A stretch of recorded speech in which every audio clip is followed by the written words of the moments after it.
Today's praise in Peril Devotional thought is Christian behavior. Let the words of my mouth and the meditation of my heart be acceptable in thy sight, O Lord, my strength and my redeemer. This devotional is based on Psalms 19 and verse 14. Recently, I ran into two of my cousins while heading home. In speaking to the older, I used the slang "gyal." The younger, about 7 years old, paused and expressed to me that I was not behaving like a Christian. Stunned, I asked, "What you mean me not behave like Christian?" She explained that I said "gyal" instead of "girl." She reminded me that was not how a Christian should speak.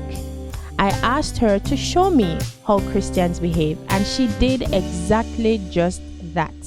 The moment was a funny one, but on my walk back home, my mind was not at ease.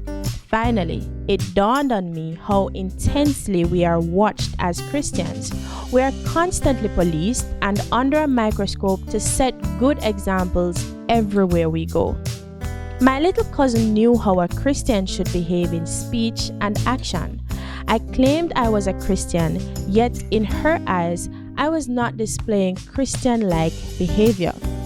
We need to always behave like Christians, not only on Sabbaths, not only in our morning and evening devotions, not only during Bible study, or not only when we are speaking to other church members.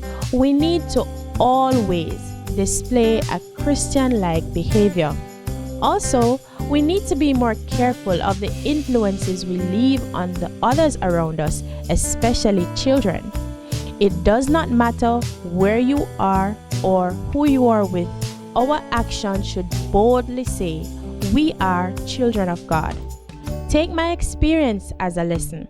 In everything we do and say, we ought to let the words of our mouths and the meditation of our hearts be acceptable in the Lord's sight.